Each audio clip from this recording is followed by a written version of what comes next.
A werewolf shifter romance audiobook written by Katherine Stewart. Prologue. The world had shrunk to the space between two heartbeats, his and mine. The old blues record Liam had put on crackled softly, a mournful guitar weaving through the quiet of his apartment. The cheap red wine we'd been nursing for hours, forgotten on the coffee table.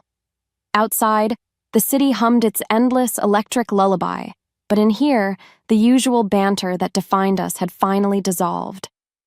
It left behind a silence that was heavier, more charged than any words we'd ever shared. My head rested against the solid wall of his chest.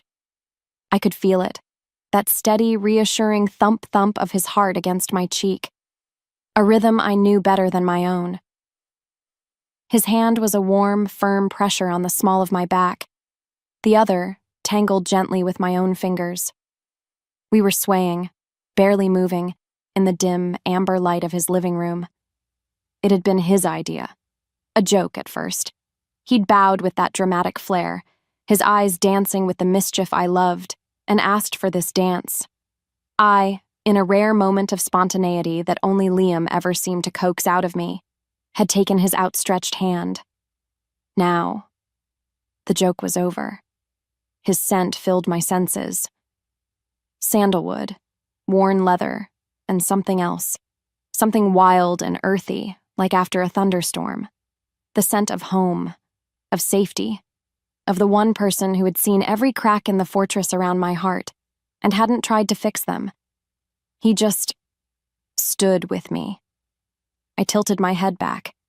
His gaze was already on me, intense and so unguarded. The playful glint was gone, replaced by a raw, aching sincerity that stole the breath from my lungs. This was it. The precipice I had meticulously avoided for years, the one I secretly dreamed of tumbling over. My life, my plans, my rules, all of it felt fragile, meaningless. He began to lean in, slowly, deliberately. My heart didn't just beat, it hammered, a frantic drum against my ribs, a rhythm of terror and hope. Yes, a voice inside me screamed, finally. His gaze dropped to my lips, his breath so warm on my face. The world narrowed to that scant inch between us, an inch humming with years of unspoken longing. This was it. The kiss that would shatter everything. My best friend, my anchor, my one exception. I closed my eyes, bracing for impact, but it never came. A tremor ran through him, a violent full-body shudder, a jolt of pure electricity. My eyes snapped open. Pain. Pure, undiluted agony twisted his features. His jaw was clenched, his eyes squeezed shut. He pulled back, so sharply it felt like a physical blow. "The bar," he rasped. His voice was strained, unrecognizable. Late delivery, I forgot. He let me go, stumbling back a step, refusing to meet my eyes. He was already grabbing his keys from the bowl by the door, his movements jerky. Panicked. He didn't even grab a jacket. "Liam." My voice was barely a whisper. "Sorry, Clara, I gotta go." With that, he was gone. The door clicked shut. I was alone. The blues song played on, each note a fresh stab of confusion. Once thick with promise, now just felt empty. Haunted by the ghost of what almost happened, and haunted by the cold, terrifying question that burned in its place. What in God's name was he so afraid of? Chapter 1. The cursor blinked, a steady, rhythmic pulse on the screen, mocking the chaos in my mind. Blink, blink, blink. Outside my apartment window, the city was a symphony of noise. The distant wail of a siren, the rumble of a train, the chorus of 1,000 lives moving at a speed I usually loved. My world was all clean lines and sharp angles, a place where every pixel had a purpose. My story, the one I wrote for myself, full of success and independence. More importantly, it was a story with no room for messy emotions. I leaned back, the leather of my chair groaning. On the screen was the final draft for the Sterling account. A minimalist logo, all sleek silver and cold blue. It was good. It was clean. It was empty.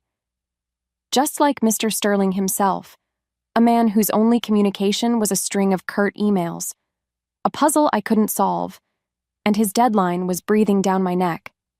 This project, it had to be perfect. My whole reputation depended on it. Deep down, I knew I was just stalling. My phone buzzed on the desk, a welcome distraction.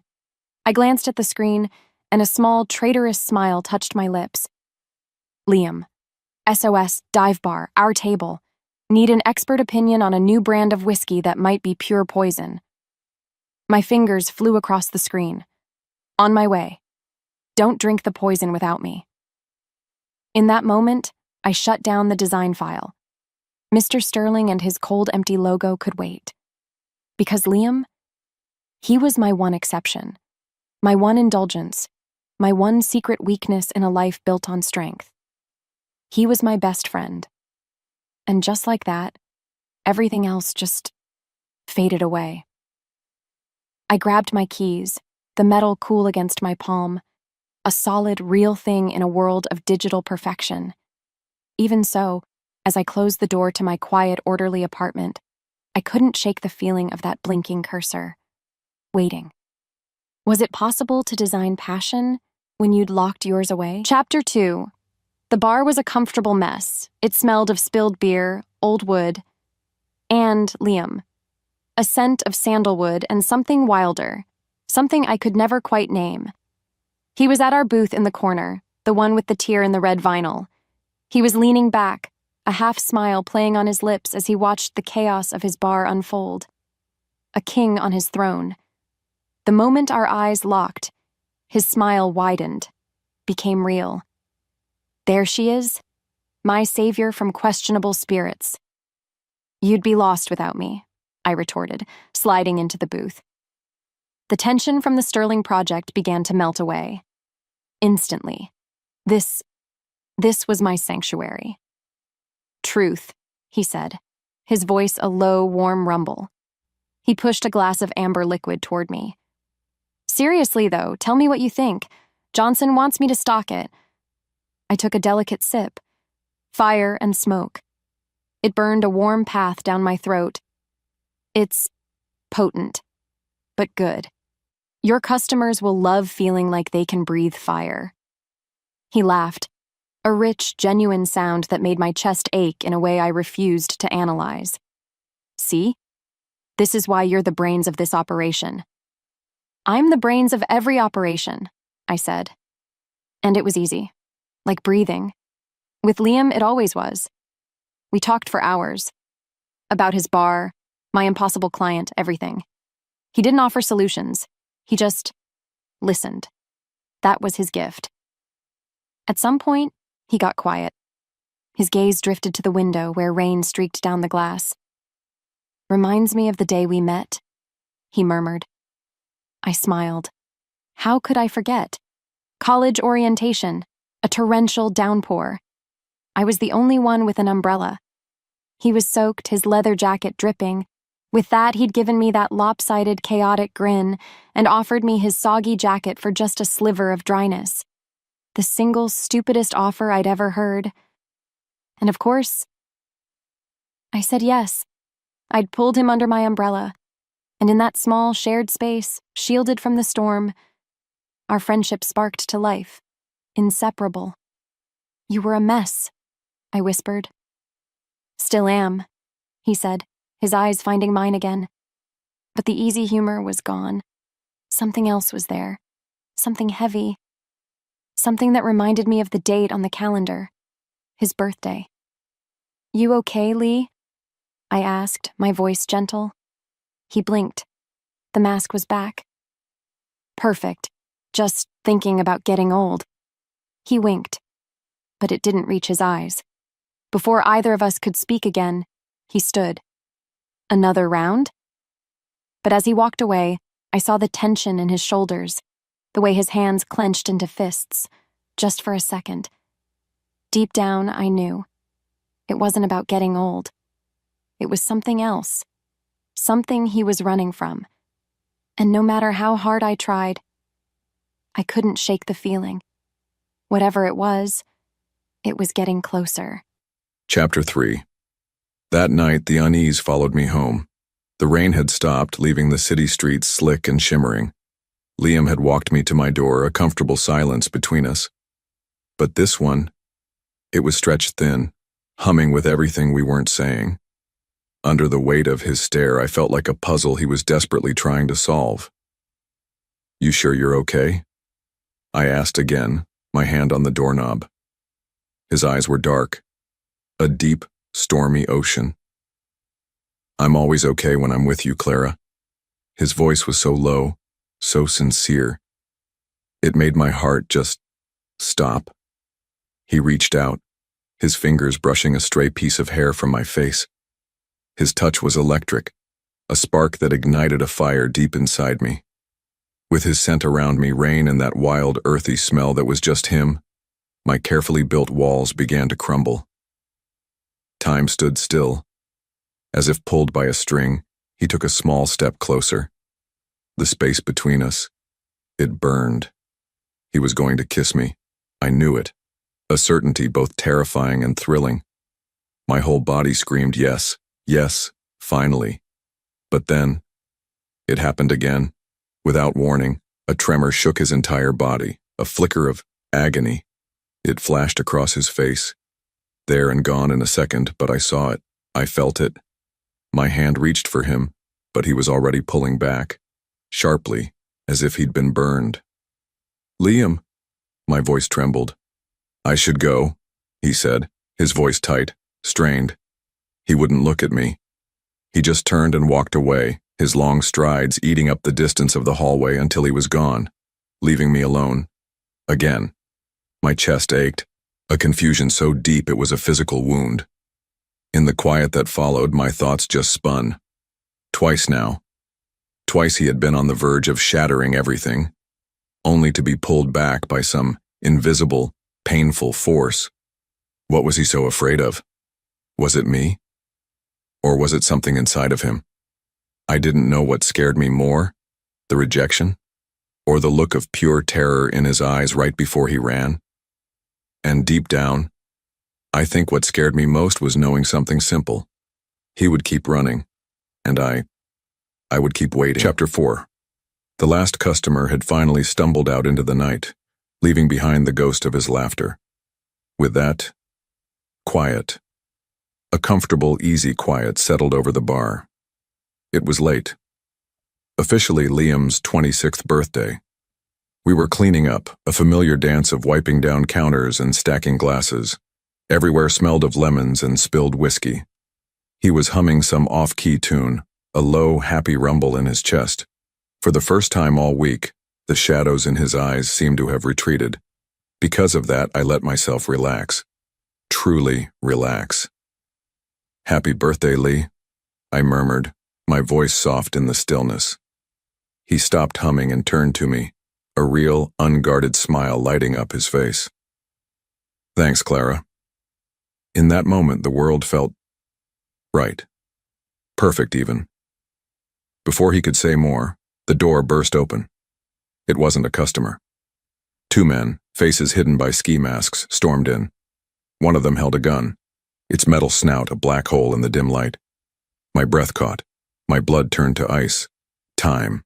Stood. Still. "Nobody move." The man with the gun barked, his voice muffled. "Wallets, phones, cash from the register. Now." Liam's body moved on instinct, placing himself partly in front of me. A low growl rumbled in his chest, so quiet I almost thought I'd imagined it. His hands were raised in surrender, but his body was a coiled spring of pure, simmering rage. What happened next was a blur. The second man, smaller, quicker, lunged for the register. The man with the gun, he lunged for me, his hand clamped around my arm like a vice. A scream tore from my throat, and just like that, everything changed. Something in Liam snapped. It wasn't a shout. It was a roar, a sound so inhuman, so full of agony and fury. It shook the very glasses on the shelves. a sound that belonged to the darkest parts of the world. He arched his back and I heard it. A sickening crack like a tree branch breaking in a storm. The sound of tearing muscle, of shifting bone. His body convulsed, growing, changing into something impossible. Something my mind refused to see. The man holding me froze, his grip slackening in pure terror, which meant I had a clear view, a front row seat to the nightmare unfolding where my best friend used to be. Chapter 5. He was a monster, a creature torn from the pages of the darkest fairy tale, taller than a man, covered in thick, dark fur, with claws that ripped through the floorboards and eyes. His eyes blazed with a terrifying golden light. Atmosphere thickened, heavy with the hot coppery scent of blood and something else. Something wild and primal. The two robbers were just gone. A memory of screams and shattered wood. My thoughts spun into nothing. My legs wouldn't move. My lungs forgot how to breathe. With that, the creature turned its head. Those burning gold eyes landed on me. With every heartbeat, it took a step closer. A slow, deliberate stalk, not with violence, with possession. It lowered its massive head, the heat rolling off its body, and nuzzled its face into my neck. I could feel the vibrations as a deep, guttural sound rumbled from its chest. It wasn't a word. It was a declaration, echoing in the very marrow of my bones. Mine. My mind screamed, a raw, silent scream of pure terror. This was impossible, a nightmare, yet my body. It moved on instinct, leaning into the terrifying warmth. Deep down, a part of me I never knew existed, a primal, stupid part. It felt a shocking, inexplicable wave of safety, as if this monster, this impossible beast, was my shield against the entire world. Before I could move, before I could even think, it did something else. It rubbed its powerful jaw and the side of its neck against my shoulder, trailing up to my ear, marking me. An animalistic act of ownership that coated me in its wild, earthy scent. My world tilted. My brain was screaming, fighting it, but my soul answered. It recognized this. A pathetic whimper left my throat, a sound that tried to echo the pure possession I had just heard. I didn't know what scared me more. The monster in front of me, or the part of me that wasn't scared at all? Chapter 6. Between one breath and the next, the creature shuddered, a violent full-body spasm. Then, it collapsed. It fell among the debris of the ruined bar, its form shrinking, twisting, until it was just Liam, naked, panting, covered in sweat and dirt, vulnerable. My logical brain, the one that designed logos and planned my life, was gone. Short-circuited. All that was left was him. The sight of him, so broken, so human, finally broke my paralysis. Before I could move, he was already pushing himself up. His eyes, still blazing with a residual gold, found mine. Without a word, he grabbed a shredded tablecloth from a nearby table, wrapping it hastily around his waist. What followed was a blur of raw, silent possession. He pulled me fiercely against his side, his arm a steel band around me. He half-dragged, half-guided me through the chaos of his ruined bar. He didn't speak. He just growled, a low, rumbling sound at anyone, a passing car, a shadow, who dared even glance in our direction. By the time we reached my apartment, my key was trembling in my hand. He took it from me, his touch surprisingly steady, and opened the door. He pushed me gently inside and followed, shutting the door behind us with a soft final click. He just stood there, guarding it. A wild thing in my clean, minimalist sanctuary. His golden eyes scanned the room. They settled on me. He didn't move to hurt me. He didn't move to comfort me. He just watched. My body moved on instinct. I took a step toward the door. Just one. Maybe I could run. Maybe I could scream. A low, warning growl rumbled in his chest. It stopped me. Dead. It wasn't a request. It was a command. And I obeyed. I was a prisoner in my own home, trapped, not by malice, not by anger, but by an overwhelming, terrifying instinct I couldn't possibly understand. And as the silence stretched, the only thing I knew for sure was that my life, the one I had so carefully built, was over. And I had no idea what was going to happen next. Chapter 7. The first week was a nightmare, a waking, breathing nightmare that paced the floors of my minimalist apartment. My life, once a monument to order, had become a cage, and I was trapped inside with the monster that used to be Liam. His shifts were unpredictable, agonizing symphonies of cracking bone and tearing muscle that left him weak, confused, and whimpering in a corner. Which meant I had to care for him. I had to clean up the blood and soothe the beast. Still, the beast was always there. Just beneath the surface, his wild, possessive gaze, it followed my every move. The golden eyes, once so full of warmth and laughter, now held a dangerous, feral glint. He wouldn't let me leave. Not for work, not for air, not for anything. If I even looked at the door for too long, a low growl would rumble in his chest. A terrifying leash, and I was tied to it. My once pristine home began to carry his scent, a thick, earthy musk of pine and wild things that clung to my clothes, my furniture, my very skin. It was the scent of my prison. There were claw marks on my favorite armchair, a permanent reminder of a moment his control had slipped. And the food. My meticulously planned meals were replaced by raw meat I bought in secret, my stomach turning each time I placed the bloody package on the floor for him. To make things worse, my phone would buzz with emails from Mr. Sterling, demanding, impatient. He wanted updates on a logo that felt like a relic from another life. How could I design a future for some tech company when my own future was a question mark staring at me with golden eyes? Deep down, I knew the truth. That life was gone. And this new one? It was a claustrophobic, terrifying hell. And the worst part? The absolute worst part was that the man I loved was both my jailer and my fellow prisoner, trapped in a body that was no longer his own. Chapter 8. By the time the second week bled into the third, something inside me had frayed to its breaking point. The constant fear, the suffocating lack of freedom, the smell of the wild that I couldn't escape. It all boiled over. He was standing by the window, staring out at the city below, a silent, brooding gargoyle in my living room. And I just snapped. I can't do this anymore! The words tore out of my throat, raw and ragged. He turned his head slowly, those golden eyes pinning me in place. There was no recognition, no Liam, just the beast. "Do you hear me?" I screamed, tears of pure frustration streaming down my face. My voice trembled with a rage I didn't know I possessed.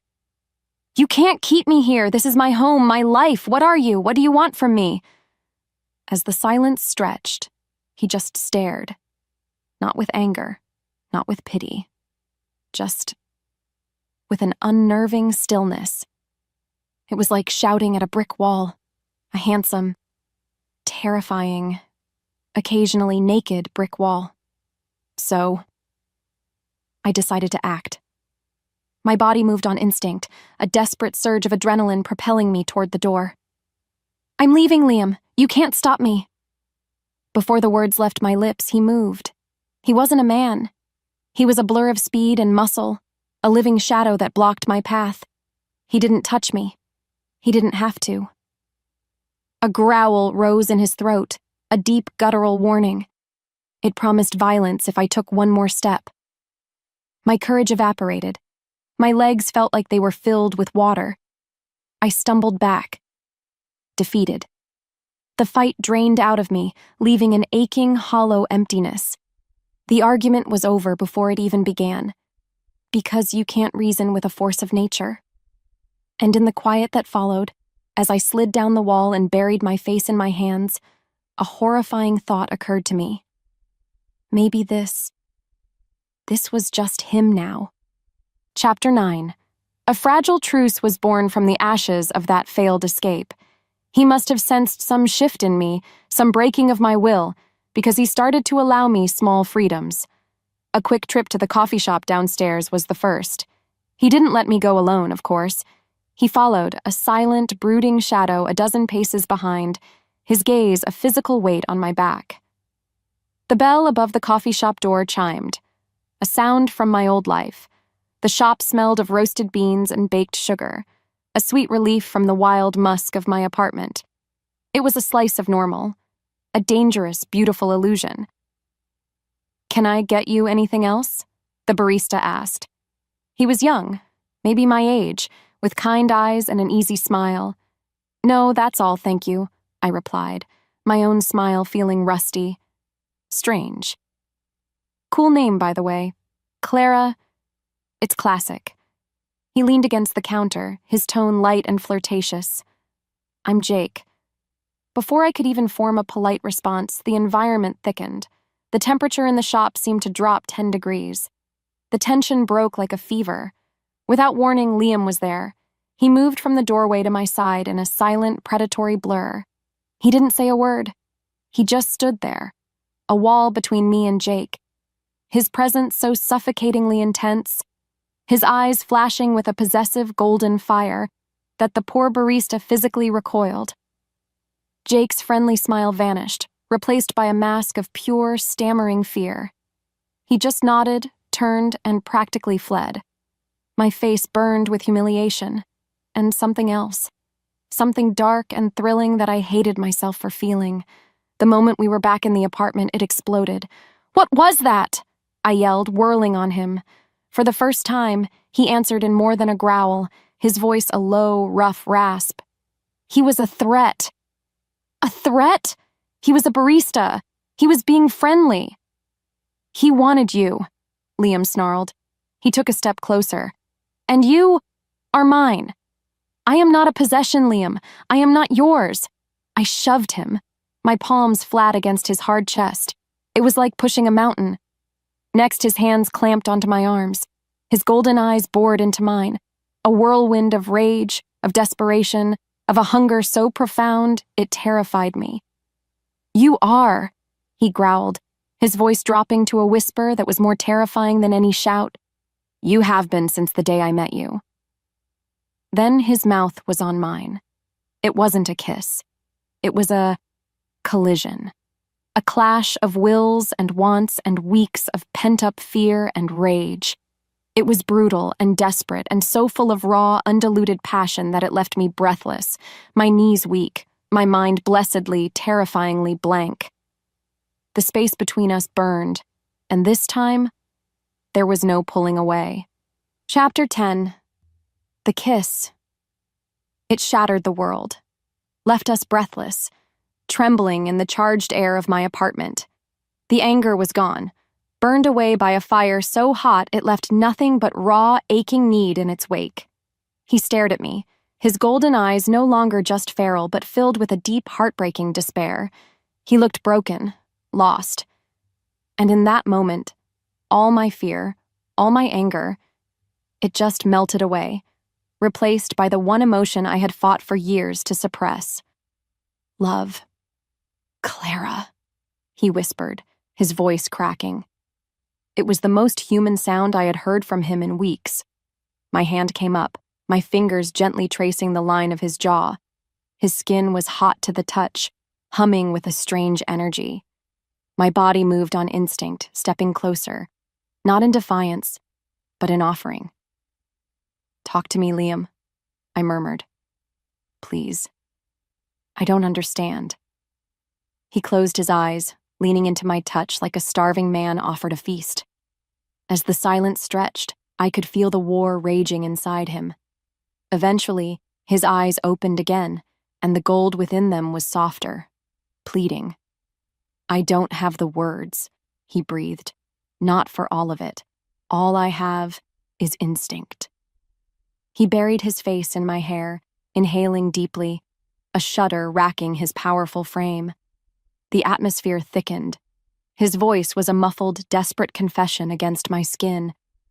You smell of me now, and it's the only thing that keeps the monster inside me calm. It's the only thing that reminds me I'm still me.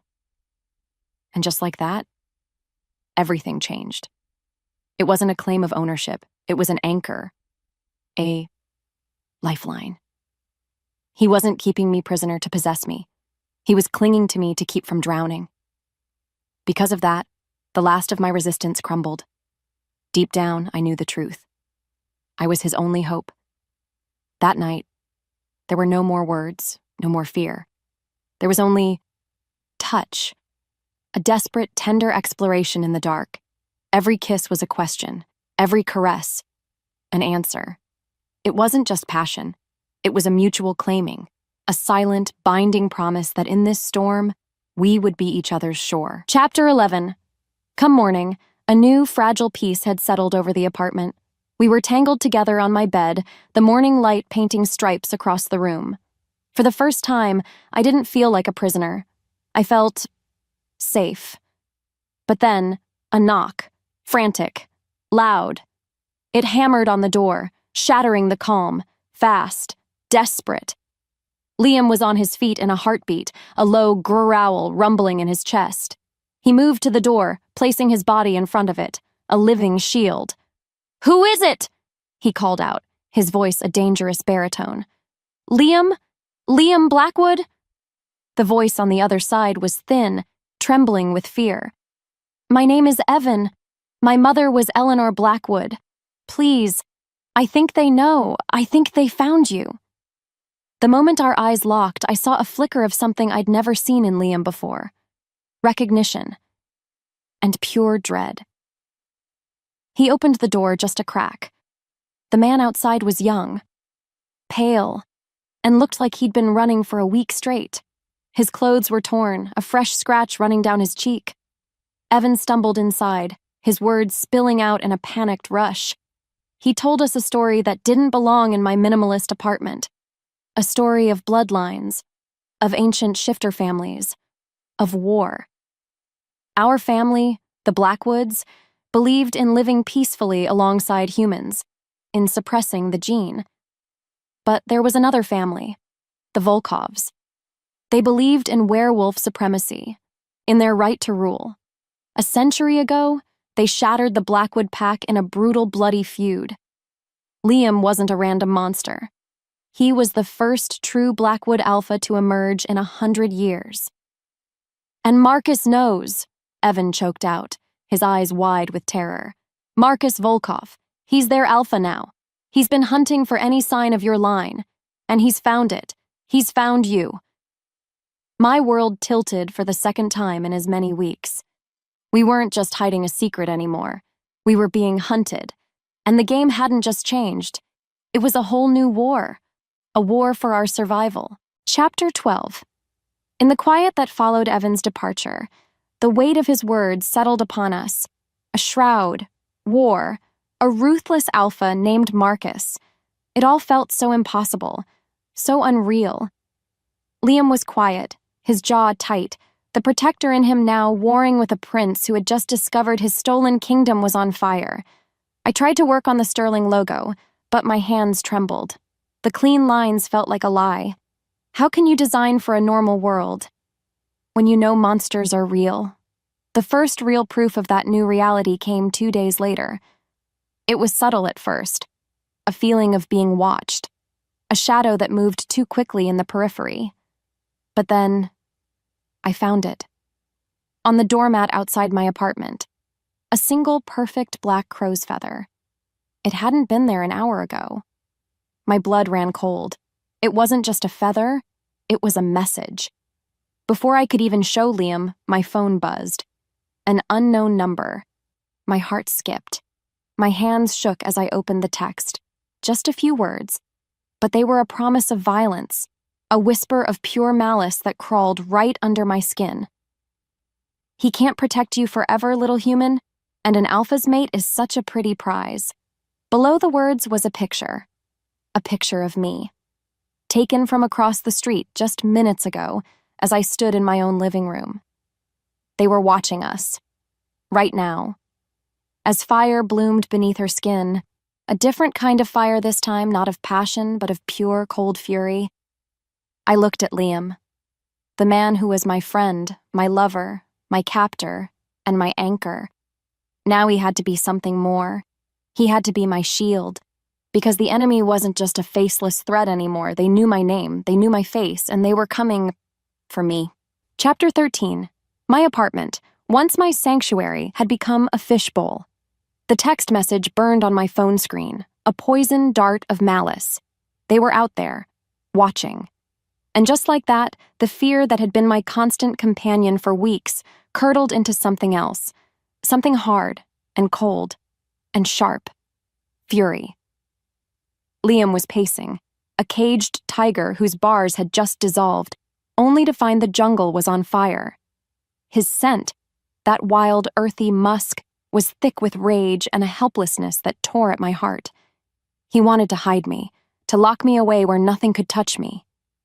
But deep down, I knew. The time for hiding was over. "That's not a plan," I said, my voice quiet but firm. It cut through his restless energy. "That's a death sentence. We can't just wait for them to kick down the door." He stopped pacing and turned to me, his golden eyes a stormy sea of conflict. "I can't risk you, Clara. I can't." "You're not risking me," I argued, stepping into his space. I placed my hands on his chest, feeling the frantic thunder of his heart. "They are. Marcus is. He's made me the target. Hiding only makes me an easier one." Because of that, a new, terrifying clarity settled over me. My old life, my design career, Mr. Sterling's impossible logo, they were ghosts. This was my life now. A war I never asked for, but one I refused to lose. So, I did the only thing I knew how to do. I made a plan. I pulled out my laptop, not for design, but for war. Using the bits of information Evan had given us, old town names, family surnames, I started to build a map of our scattered, hidden family, a map of potential allies. I looked up at him, my heart in my throat. "We don't run," I said, my voice trembling but gaining strength. "We don't hide. We fight back." I pointed to the screen. "We find them, Liam. We find the rest of the Blackwoods. We build an army." As the silence stretched, I saw the shift in his eyes. The protector was still there, but something else was rising to meet him. The Alpha. He looked at the map I was building, at the desperate hope it represented. Then he looked at me, and he nodded. In that moment, we made a choice. We weren't the hunted anymore. We were the hunters. Chapter 14. The road felt like a dream, a long, unending ribbon of asphalt stretching through a world that didn't know about the monsters hiding in plain sight. We were following a lead from Evan, a whisper of a Blackwood family that had settled in a sleepy, forgotten town nestled in the mountains. Every stop for gas, every shadow that moved too fast, sent a jolt of fear through me. Liam was a constant, tense presence beside me, his hand never far from mine, his golden eyes scanning, always scanning. Eventually, we found them. A small family running a quiet little diner, a husband, a wife, and their teenage son, all with the same dark hair and a hint of gold in their eyes that I now knew so well. Hope, bright and fierce, bloomed in my chest. We weren't alone. They were terrified at first. They had spent their lives hiding, praying the gene would die with them. But Liam, he spoke to them not as a monster, but as a leader. He spoke of family, of survival, of a future where they wouldn't have to hide. And I saw them start to believe. It was a small victory, but it was a victory. We were standing outside the diner, saying our goodbyes under the deepening twilight sky when the world exploded. What followed was a blur of snarling fury, two large dark shapes, bursting from the tree line. Volkov wolves. They weren't after us. They were after our new allies. A message. Before I could even scream, Liam shifted. A silent, instantaneous transformation, no longer agonizing, but brutally efficient. He met them head-on, a black-furred demon of righteous fury. It was savage, a whirlwind of claws and teeth and guttural roars that echoed through the quiet mountain air. He was magnificent, he was terrifying, and he was protecting us. He drove them off, but not before one of them landed a vicious blow, its claws tearing across the arm of the father, the man who had just agreed to stand with us. By the time we scrambled into our car and sped away, the taste of our victory had turned to ash in my mouth. We had found allies, only to lead the enemy right to their doorstep. The cost of this war was no longer an idea. It was written in blood. Chapter 15. The motel room smelled of stale cigarettes and bleach, a scent so jarringly human it made my skin crawl. We were miles away, hidden for the night, but the image of the fight, of the blood on the diner steps, was burned into my mind. Liam was pacing the small room, the beast barely contained beneath his skin. The guilt was rolling off him in waves. This was his fault, he kept saying. He had endangered them. As the silence stretched, a cheap burner phone Evan had given us suddenly buzzed on the nightstand. It was a sound so loud in the quiet room it made us both jump. Liam answered it, his voice a low growl. "Who is this?" A beat later, his whole body went rigid, his face pale. The blood drained from it, leaving behind a mask of pure, horrified disbelief. I watched as his knuckles turned white around the phone. He didn't speak. He just listened. Eventually, he hung up, his hand dropping to his side as if the phone weighed 1,000 pounds. "What is it?" I whispered, my chest aching with a new kind of dread. "What did he say?" Liam finally looked at me, and his golden eyes were full of a pain so deep it stole my breath. "That was Marcus," he said, his voice a dead, hollow thing. He took a shaky breath. "He doesn't want to kill me, Clara. Not yet." His voice trembled. He said, "A true alpha proves his dominance, not by killing his rival." He paused, his breath catching, "but by taking what is most precious to him." My world tilted. It wasn't about bloodlines. It wasn't about a feud. Not anymore. It was about me. I wasn't a casualty of this war. I was the prize, the trophy. A thing to be taken. In the stillness that followed, something inside me shifted. The point of no return. This wasn't just about survival anymore. It was personal, and I would see Marcus Volkov in hell before I let him lay a single finger on what was mine. Chapter 16. The stale air of the motel room was a cage of our own making. After the chilling phone call, sleep was impossible. Instead, we planned. We would move at first light, chase down another lead from Evan, keep running until we were strong enough to stop. It was a flimsy shield against the darkness, but it was all we had. Liam sat in a chair by the door, a silent sentinel, his body a tense line of coiled energy. He hadn't slept. He wouldn't. Not while the threat of Marcus hung over us like a guillotine. I was just packing our meager bags when my phone, my real phone, buzzed. My heart leaped into my throat. But it wasn't a threat. It was an email from Mr. Sterling. The subject line was just one word. Update? A hysterical laugh almost escaped my lips. My old life, knocking, demanding, so blissfully unaware. Before I could even think to reply, the motel room door splintered inward. It didn't just open. It exploded off its hinges. Next, they were inside. A whirlwind of dark shapes moving with a speed that wasn't human. But my eyes were drawn to the one who stood at the center of the storm. A woman. Stunningly beautiful, with long silver blonde hair and eyes the color of ice. She moved with a liquid grace that was both captivating and deadly. Serafina. Liam roared, a sound of pure primal fury, and lunged, but there were too many. They swarmed him, holding him back, their claws digging into his flesh. He fought like a demon, but he was outnumbered, trapped. And the woman. The she-wolf. Her cold eyes landed on me. She smiled, a slow, cruel curve of her lips. "The pretty prize," she purred, her voice like silk and razors. She stalked toward me, and in her hand she held a small silver syringe. "Marcus is so eager to meet you." My world narrowed to the glint of that needle. I screamed Liam's name, a raw, desperate sound. He roared back, fighting, straining, his golden eyes filled with a helplessness that shattered my soul. Without warning, Serafina was on me, a sharp prick in my neck. And just like that, everything started to fade into a dark, terrifying blur. The last thing I saw was Liam's face, contorted in an agony worse than any physical pain, as I was dragged into the waiting darkness. Chapter 17.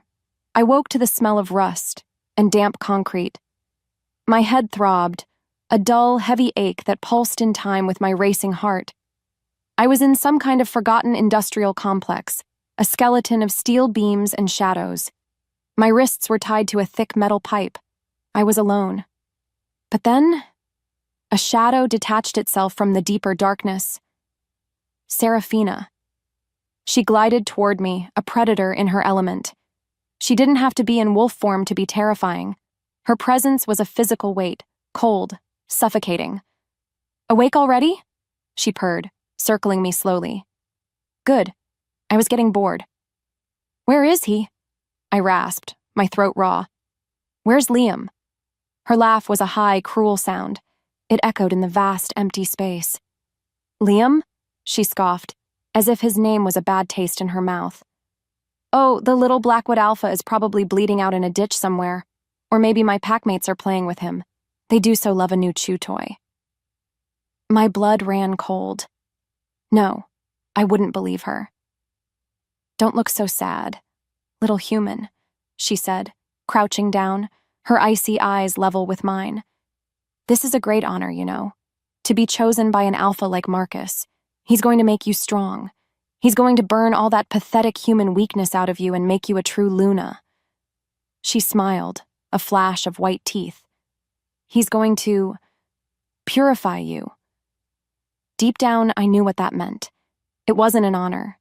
It was an erasure. "And she continued, her voice dropping to a conspiratorial whisper, "I'm going to love watching every second of it.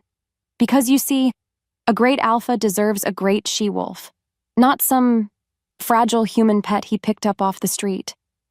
Her eyes blazed with a jealousy so potent, so hateful. It was a physical force. "He thinks you have fire, but I'm going to watch Marcus turn that fire to ash." As she walked away, leaving me alone in the cold and the dark, her words echoed in my ears.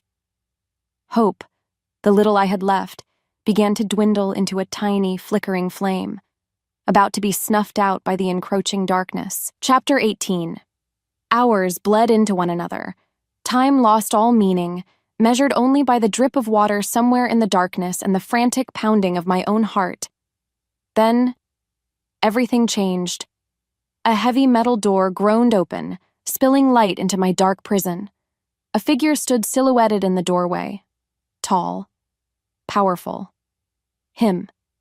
He moved with an effortless confidence, an aura of absolute authority preceding him. It was Marcus Volkov. He was handsome in a cruel, sharp way. His dark hair was perfectly styled, his clothes expensive. He looked more like a CEO than a monster. But his eyes, they held an ancient, predatory intelligence that made my skin crawl. He dismissed Serafina with a flick of his wrist, his gaze never leaving me. "Clara Jenkins," he said, his voice a smooth, deep baritone that was somehow more terrifying than any growl. He circled me, not like a wolf, but like a collector admiring a piece of art he was about to acquire. "Liam doesn't deserve you. He's tainted by human sentiment, by weakness. But you have a fire in you, a spirit. It's wasted on him." In the distance, I heard it, a roar, a sound of pure, unadulterated rage that I would know anywhere. Liam.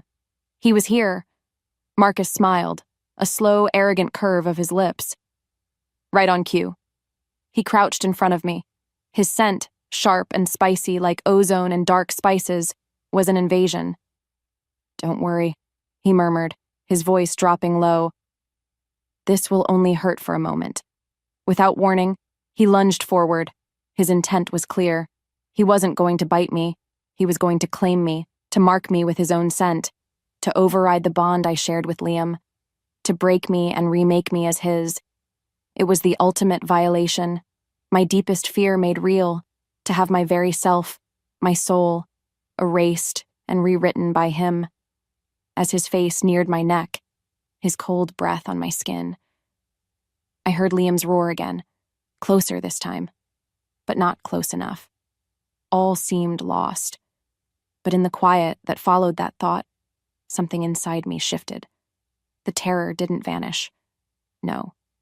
But beneath it, a single cold spark ignited. Fury. Chapter 19.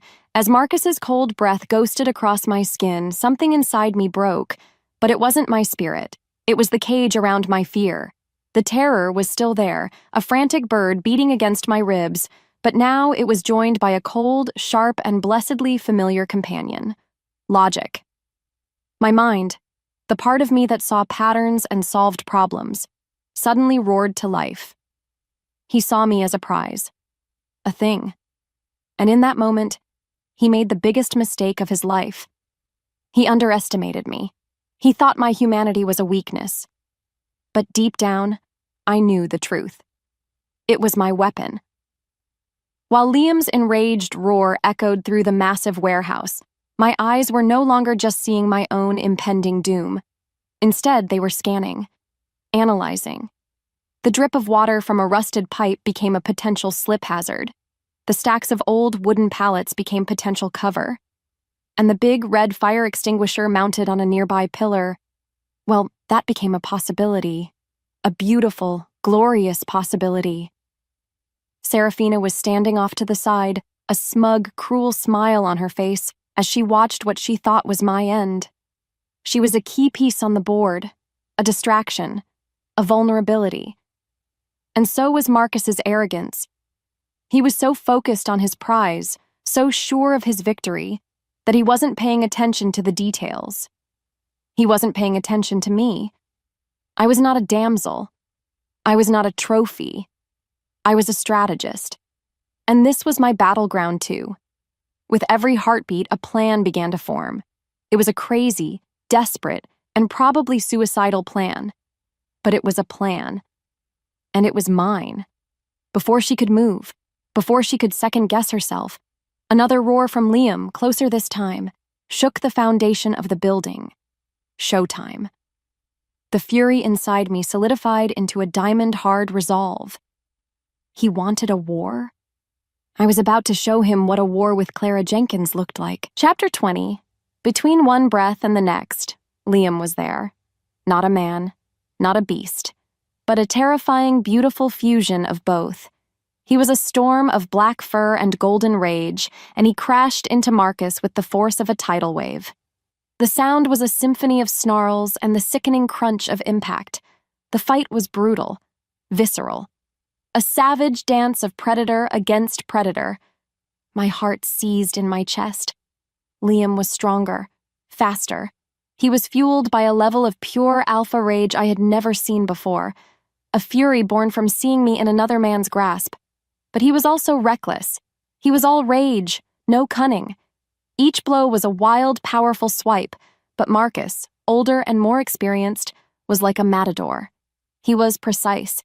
He was patient. He sidestepped Liam's furious lunges, landing sharp, calculated blows that were clearly taking their toll. Liam was a hurricane trying to destroy a mountain. He was powerful, but he was losing. As the silence stretched between their savage attacks, I saw it in Liam's eyes. The gold was no longer just the color of his wolf. It was the color of his rage.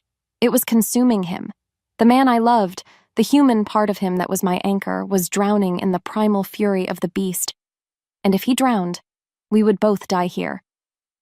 So, my desperate, insane plan now had a new first step. I had to save him from himself. I had to bring him back. My gaze flickered from the fight to the fire extinguisher, then to Serafina, who was now stalking forward, her eyes fixed on me, ready to finish the job her alpha had started. there was no more time to think, no more time for fear. There was only time for action. Because if I didn't do something, Liam would die for me. And that was the one thing I absolutely would not allow. My world narrowed to a single, desperate path. I just had to be brave enough to take it. Chapter 21. The moment Marcus sidestepped another of Liam's furious attacks, leaving him dangerously exposed, I knew it was time. I took a deep breath, the area thick with the smell of dust and blood. Again, I screamed. But it wasn't a scream of terror. It was a command, a memory, a single absurd anchor thrown into a sea of rage. Liam! The umbrella! The words so out of place in this brutal life-or-death battle cut through the snarling chaos like a knife. For a split second, the world froze. Liam's head snapped in my direction, the blind rage in his golden eyes flickering, replaced by a flash of pure, human confusion. The beast faltered, and the man I loved looked at me. It was all the opening I needed. As if pulled by a string, I moved. While every eye was on Liam, I scrambled for the fire extinguisher. It was heavy, awkward, but my adrenaline made it feel like a toy. Serafina, her face twisted in a snarl of annoyance at the interruption, turned her attention to me. She lunged, but I was ready. Without thinking, I pulled the pin and squeezed the handle. A massive, choking cloud of white chemical foam erupted from the nozzle, engulfing her completely. She shrieked, a sound of pure, surprised rage and pain, clawing at her eyes, blinded and furious. The diversion was perfect. That one, strange command. It had grounded him. The reminder of our simple, human beginning had pulled him back from the brink. The wildness in his eyes didn't vanish, but it sharpened. It focused. Now he wasn't just fighting with the rage of the beast. He was fighting with the cunning of the man. He met Marcus's next attack not with a wild swing, but with a calculated, brutal countermove that sent the older alpha reeling back. He had the opening. Our opening. And as the final showdown between the two alphas truly began, I stood there, my heart hammering, my hands covered in chemical dust, no longer a prize. I was a player, and the game was far from over. Chapter 22. In the echo of my shout, the world shifted. Liam, my Liam, was back in control. He moved with a terrifying grace, no longer a wild storm but a sharpened blade. He was all focus, all purpose, his golden eyes fixed on Marcus with an intelligence that was far more dangerous than his rage had ever been. The fight that followed was not just a clash of beasts. It was a battle of wills. It was bloody. It was desperate. Every blow that landed on Liam felt like it was landing on me, my heart hammering in my chest with every near miss, with every guttural snarl. Marcus was powerful. There was no denying that. He was a creature of pure, ancient dominance. But Liam, he was fighting for more than just territory or pride. He was fighting for us, for our past, for our future, for the quiet moments in his bar and the promise of 1,000 more. He was fighting for the girl he'd shared an umbrella with in the rain, and that made him invincible. As if fate demanded it, their final confrontation happened right in front of me. They were a whirlwind of fur and fury, a blur of black and gray. But then, with a move so fast I almost missed it, Liam gained the upper hand. He pinned Marcus to the dusty concrete floor, his powerful jaws just inches from the rival alpha's throat. Time stood still. One move. That's all it would take. But he didn't make it. Instead, a low, commanding growl rumbled through the warehouse. It wasn't a sound of rage. It was the sound of victory, of dominance, and of mercy. Marcus, trapped beneath him, went still. The fight drained out of him, replaced by the bitter, choking taste of submission. He had lost. Without another word, Liam released him. He stood tall over his defeated rival, his chest heaving, his body bleeding from a dozen different wounds. But he stood as the victor, the true alpha. And just like that, everything had changed. The war was over, and we had won. Chapter 23. What followed was a strange, surreal quiet. The remaining Volkov wolves, their leader broken, seemed to shrink into themselves. They watched Liam with a new, fearful respect. My legs felt like they might give out at any moment, the adrenaline leaving me shaky and weak. I watched, my breath caught, as his powerful form shivered and shifted. The formidable wolf receding, until my Liam stood in its place. He was human again, covered in dirt and blood, his chest rising and falling with deep, shuddering breaths, his eyes, no longer burning with rage but glowing with a soft, warm gold, scanned the room. They passed over the defeated Marcus, over the cowering pack, over the wreckage of our battle. Again, they found me. In that moment, nothing else mattered. He didn't issue commands to his new pack. He didn't gloat over his enemy. He just walked toward me, each step heavy with exhaustion. But his path was straight. True. He ignored everyone else, his entire world narrowing until it was only me. Before he could speak, before I could even find my voice, he pulled me into his arms. He held me so tightly I could barely breathe, and I didn't care. I buried my face in his chest, inhaling his scent, sandalwood, leather, blood, and victory. It was the scent of my home, my anchor, my Liam. He was safe. We were safe. His arms were a promise, a fortress. His hands gently cradled the back of my head, his fingers tangling in my hair. He didn't say anything. He didn't have to, because in his touch, in the steady, reassuring beat of his heart against my ear, I heard it all. His love, his relief, his terror. Truth be told, I knew in that moment that all the walls I had ever built around my heart had not just been broken, they had been obliterated, and I had never, ever felt so free. The battle was over, but our story was just beginning. Chapter 24. A few days later, we stood in Liam's bar. It had been cleaned and repaired, the ghosts of the robbery banished by the light streaming through the windows. The space was filled not with customers, but with werewolves. Our pack. The Blackwoods, the allies we had found, and even the humbled remnants of Marcus's faction who had sworn their loyalty to a new, stronger alpha. Everywhere was thick with anticipation. Liam stood before them, tall and confident. He was no longer the man fighting a beast within. He was a leader who had found his balance. His golden eyes, clear and calm, swept over the gathered pack. Then, he turned to me. He took my hand, his grip warm and steady, and pulled me to his side. His voice, when he spoke, was filled with an authority that resonated in every soul present. A true alpha.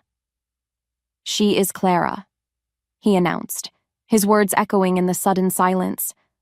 "My mate." His gaze met mine, and it was filled with a love so profound it made my chest ache. "Our Luna."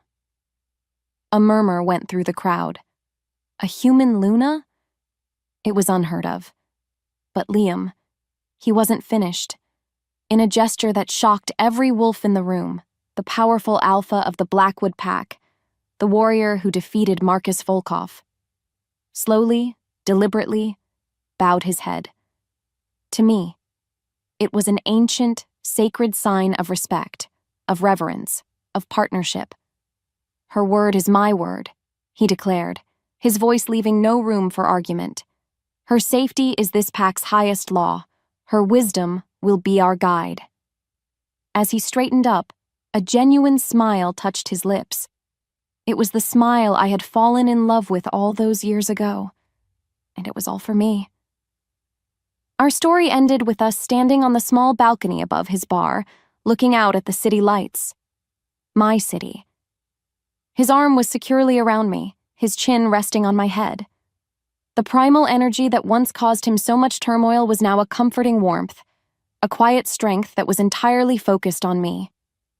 I, who had once built walls to protect my heart, now found my greatest strength, my truest self, in the unbreakable bond I shared with my alpha. Maybe it was fate, or maybe sometimes the most chaotic and terrifying changes lead us exactly where we were always meant to be. Epilogue. The scent of pine after a summer rain hung in, a fragrance I now associated with just one word: home. From the big wooden deck of our house, the one nestled right on the edge of the woods, I could see the distant city lights begin to twinkle as the sun dipped below the horizon. It was a perfect view, a perfect balance, a life I never would have planned, and one I wouldn't trade for anything. I was sketching in my notebook, not for a client, but for myself. The page was filled with swirling lines that looked like a wolf and a woman, their forms blending together. My art was different now.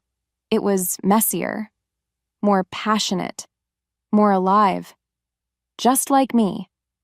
From there, I could hear the comfortable sounds of Liam in the kitchen behind me, the soft chop of vegetables, the sizzle of something in a pan. He was humming that same off-key tune he always did, the one that used to be a precursor to chaos but was now just the soundtrack to our peace. A few of our pack, Evan among them, were laughing softly by a fire pit in the yard, their voices a low, happy murmur. More importantly, I felt a deep, unshakable sense of calm. The girl who used to build walls to keep the world out felt like a stranger to me now, a ghost from a past life. I didn't miss her, because this version of me, she was stronger, she was braver, and she was so deeply loved. Moments later, two strong arms wrapped around me from behind, and Liam's chin came to rest on my shoulder. He was warm and solid, my anchor against the entire world. "What's on your mind, Luna?" he murmured, his voice a soft rumble against my ear. I leaned back into him, my heart giving a contented sigh. Just thinking about how much can change. "Good change?" he asked, his lips pressing a gentle kiss to my temple. "The best," I whispered. I turned in his arms to face him. The gold in his eyes was no longer a sign of the beast, but a warm, honeyed glow that was full of pure, undiluted love for me. The turmoil was gone, replaced by a quiet, confident strength that he wore as easily as his favorite worn t-shirt. He looked down at my drawing, a small, knowing smile on his face. "Is that us?" "Maybe," I teased. "Or maybe it's just a girl who got caught in the rain and was rescued by a handsome stranger with a very leaky umbrella." He chuckled, the sound vibrating through me. "I think the umbrella was your idea." "The details are fuzzy," I said, looping my arms around his neck. "All I know for sure is that I'm exactly where I was always meant to be." And as he leaned in to kiss me, slow and sweet, and full of a million unspoken promises, I knew it was true. This was the all-consuming, passionate love I once thought was a fantasy, and it was real. It was ours, and it was forever. Thank you so much for watching this video. We really appreciate you spending your time with us. If you enjoyed what you saw, we've got a whole library of other videos packed with more great content, just like this, waiting for you on our channel. So why not dive into another one right now? And hey, if you want to make sure you don't miss out on our next upload, hit that subscribe button and the notification bell. We'd love to have you join our community and see you in the next video. Thanks again.